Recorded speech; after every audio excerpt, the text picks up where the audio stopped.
The Northtown News Magazine is brought to you in part by eVoter. eVoter is proud to be a sponsor of the Northtown News Magazine. Hi, I'm Marty Levinson. Welcome to the Northtown News Magazine. Hi, I'm Marty Levinston. Welcome to the Northtown News Magazine. Hi, I'm Marty Levinson, and welcome to the Northtown News Magazine show, and we're about ready to begin. Come on, baby, don't you wanna go? Come on, baby, don't you wanna go? Back to that lemon light city, sweet home Chicago. 224 44. Hi, I'm Marty Levinson. Welcome to the Northtown News Magazine show with Sonny Hirsch, our cameraman, and the greatest host around, Sonny Myers. That's a keeper. I'm keeping that. Thank you, Marty. Avi Myers, Northtown Neighborhood News Magazine.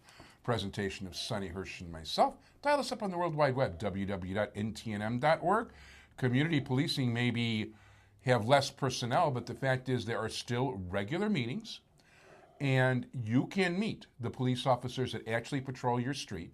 You can talk to them, and they'll talk to you, and you can tell them what you've seen. You can hear what your neighbors have seen. Some of the personnel may not be as many personnel. The dog and pony stuff is pretty much gone. But you know what? The bottom line has always been, and I've never been into the dog and pony stuff, the community talking to the police and the police talking to the community and an fair exchange of information. It's still alive, it's just operating out of a smaller headquarters. So we urge you to go to caps24.org if you're in Rogers Park, West Rogers Park, and part of Edgewater to see where your meetings are and attend your meetings. This is the official start of the new political season, as if we just didn't go through this whole long, 10-month-long election after the primary. So it seems to always be political season here, but now it's time for the aldermanic and mayoral candidates. And first of all, for all candidates in my basic home area, the 50th Ward, and the surroundings, and you know what, you've got to have filed first. You've got to have sufficient signatures.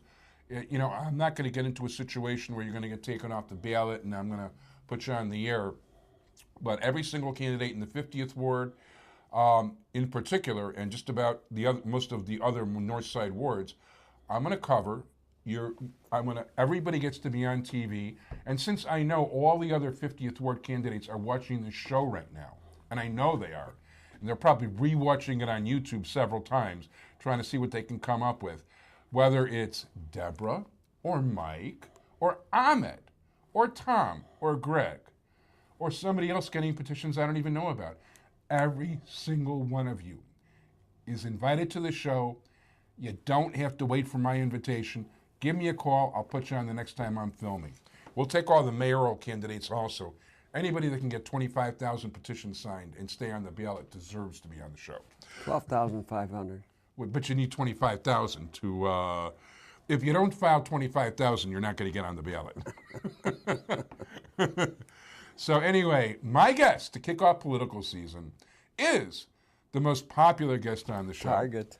The person who actually probably put Target. Yeah, he put me on the map and he put a bullseye on me from some of the local people, is the Alderman of the 50th Ward, the Vice Mayor of the City of Chicago, the Chairman of the Buildings Committee, a person who always tells me that Joe Tuckshay told him he needs no introduction. Thank you, Joe Tuckshay, for bringing him, so I'm not going to introduce him. How you doing? Hey, don't introduce me. I'm Mr. Target. Alderman Berny Stone prefers to be called Bernie. So, okay. You know what? The one thing that always strikes me is every time you run, he said he was never running again. I never said that. I never heard that. And by the way, I expect you to run 4 years from now, too. No. We're going to, if Mayor Daley had run again, I probably wouldn't have run this time. But the very fact that he surprised us all by saying he wasn't going to run again really left me no choice but to say I had to run again. Because with a new mayor, I couldn't I couldn't possibly walk away. And I've talked to most of the mayoral candidates and told them all that whoever wins, and I'm not supporting any of them. I'm supporting all of them. I've told them all that I'll work with them. I'll help them as much as I can, but I'm not going to endorse any candidates. Yeah, I'm totally confused by the whole situation, and they will need 25,000 signatures easy. The one guy that I like the most isn't running, so, like of the rest, I guess I'll interview him and I'll find out who's best or who's not best or whatever. Incidentally, my son's going to challenge that number. I'm not surprised, as a matter of fact. And frankly, he's explained the basis for his challenge, and he's got a good basis. By the way, your son and I have been in touch, actually, and he has been writing to me. And, he told me he was interested in running for mayor. If he got on the ballot, I'd be happy to put him on. Well, by the time his challenge is heard, I think the time for running will be over. But he thinks he can get an expedited hearing, but I think he's wrong. But he's got a good basis for a challenge. He even thinks that the 210 signatures needed in the 50th ward is too many. Oh, that's how many you need? Yeah, 210 to run in the 50th ward, which is 2% of the last election. Oh, that's the factor. Okay. And we had a pretty high turnout last time, actually. And because there's one position on the ballot that only needs 1%. And because of that, every position should be 1%. Oh, which is 1%? 1% would be 105. No, but which office is on? I don't know which one it is, but he explained it to me, and which means he's a nice guy. Which means that the mayor's office should be 1% also. Yeah. And it's not. It's much more. So I wonder why that could be. So that's the basis for the appeal, and he's got a good basis for appeal. So, okay. So the game has already started. We're taping this before the time for filing petitions has even occurred. By the time this goes on the air, I and all the other candidates will have filed our petition. I already have enough signatures. I'm sure most of the other candidates have enough signatures to file. And we will file. And so I know of 5 candidates right now. And I've already been attacked. I know 5 candidates also. I've been attacked by almost all of them already. Really? And that will be the whole idea of this campaign will be to attack Berny Stone. I assure you, unlike the campaigns we just went through, there will be no attacks by me on any of my opponents. I will, but on the other hand, I don't intend to defend myself other than to tell the facts. One of the attacks currently going on is totally based on absolute ridiculous statements to the press by one of my opponents. Concerning certain meters that have been placed on Touhy Avenue, and I'd like to discuss that with you if I may. Yes, somebody called me about that yesterday, and well, it's been on the news, and one of my opponents is making a big deal out of it, and has got the local media to the metro media to put it on, and. What they haven't bothered to say is why, even though what's the situation? What's going on there? All right. When you take out any meters in another one location, they have to be replaced in another location. We took out meters in front of Torah V'Chesed on Devon because they have no parking lot. That's a synagogue and big community center. There's a million things going on. That's on there. Devon and Troy. Yeah, it's Rabbi Eichenstein. Yeah, when they go for morning prayers there's no place to park. So there were about 4 parking spots in front of the synagogue, and they had to put meters. They had meters in there. not meters, but the parking boxes. So I exempted them from parking so that at least they had 4 spaces. Yeah. So I took those 4 spaces out. Then we put a left turn bay on Devon and Rockwell. So I had to move the bus stop from on the eastbound traffic from the west side of the street to the east side of the street. Oh. So I had to take out. I'm a CTA person, and So I had to take out. I had to move the bus stop from the west side of Devon to the east side of Devon. So I had to take out some meters there. Okay. Then at the same location on the north side of Rockwell, they're putting in a sidewalk cafe that's across from. Yeah, which is actually very attractive. It's going to be all the way from the alley to Devon. It's going to be a beautiful addition. It is part of it's open already, and they have like windows that are open during the warmer weather. That is, of course, not going to be till the spring, but it's going to be a beautiful sidewalk cafe. The parking garage is going to be open by then, so I don't want people killed on the sidewalk cafe. So we're going to put in bollards with chains. So What's a bollard? A bollard is a standard, a metal standard, and you put a chain across between the standards. Mm-hmm. And I didn't want meters over there, and I didn't want cars parking there where the people are eating. Okay. And besides that, you got the parking garage across the street. Right, that's a good thing. Right, good. So yeah, you'd actually, if the guy's going to go spend $16 million building the thing, it's nice if there's an actual person or two parking So there. I took off the parking meters there. So I removed something like 8 or 10 parking meters along Devon and on Rockwell. So those meters were removed, so they had to be replaced somewhere. Now, I don't choose where the replacement goes, but Laz, the parking meter company, chose to put them in a spot, which is a commercial spot, which for all these years has never had parking meters, even though it's commercial. Now, a block east of them has had the meters and now the parking boxes on both sides of the street. So you're talking the 2800 block has the meters. 20 it's the 2900 block that doesn't. The 2800 block has had meters on both sides of the street for all these years.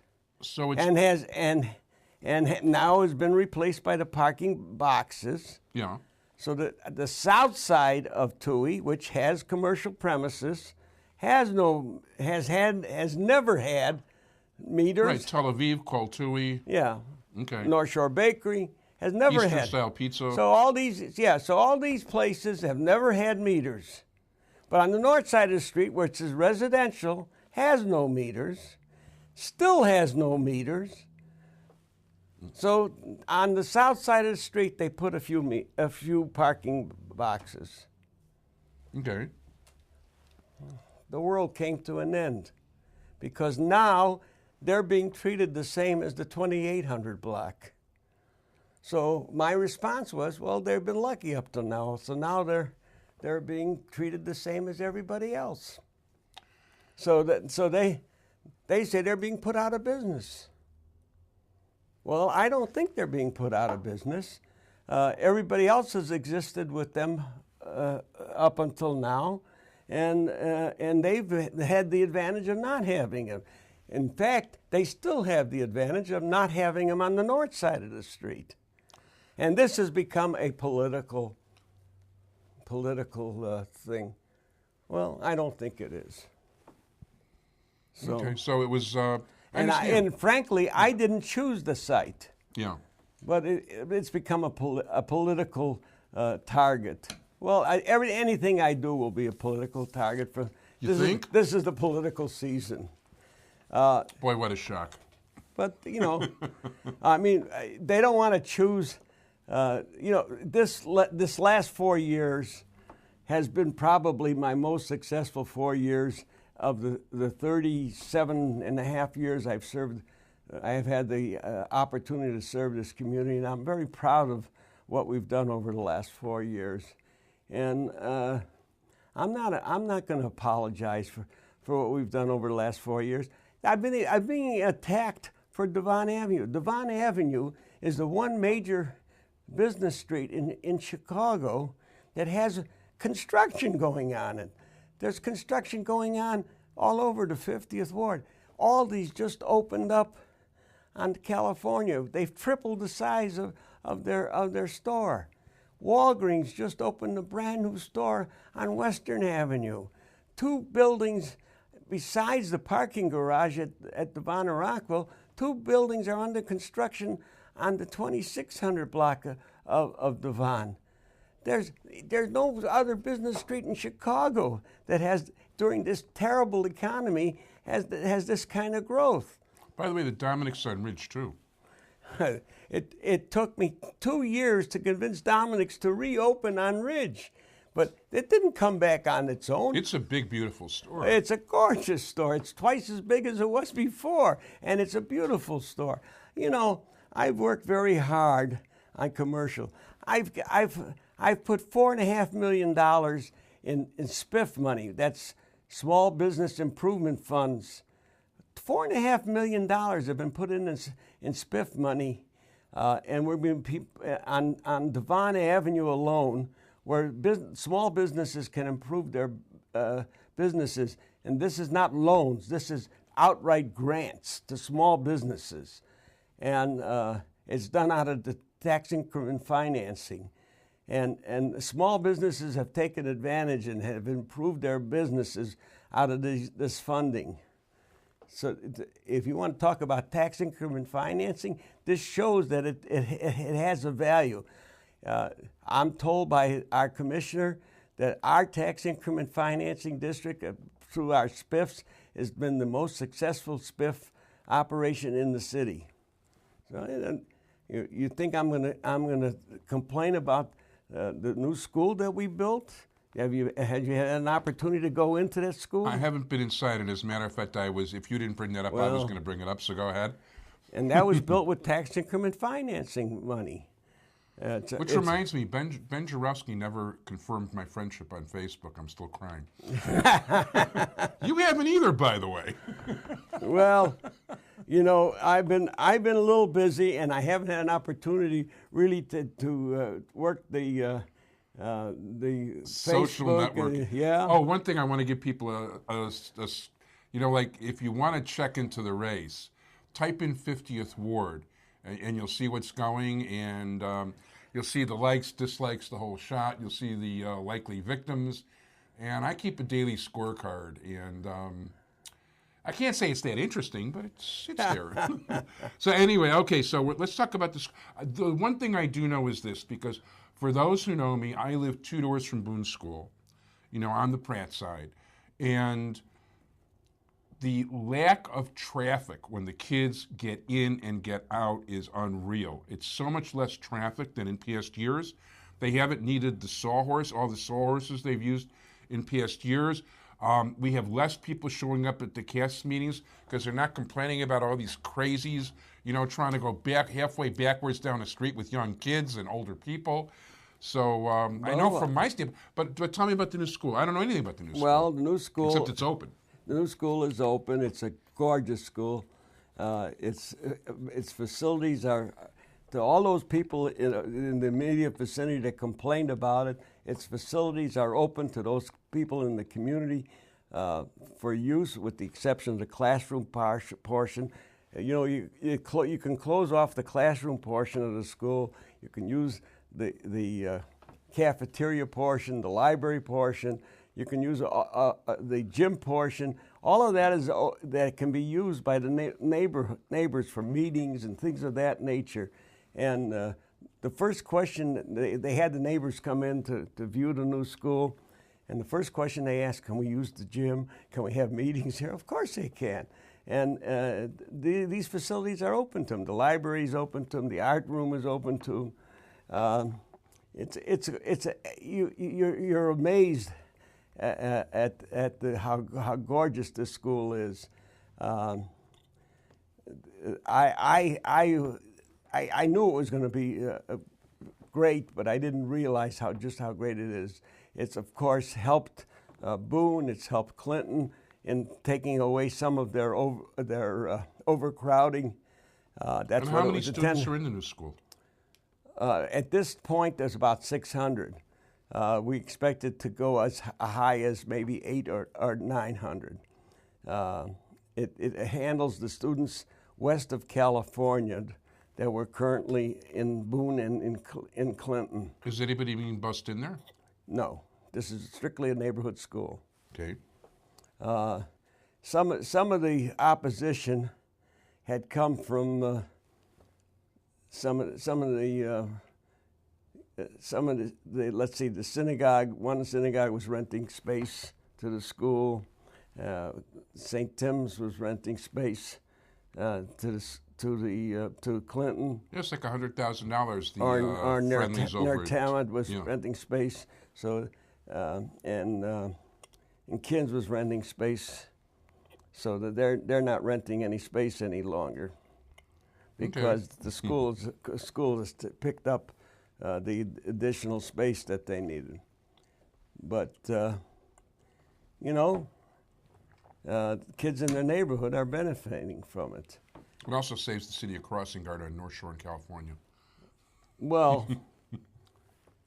in any event, it's really a wonderful institution. These are all things that have happened, and we're delighted with it. Is there another road coming into the school, or what's this? Yes, eventually there will be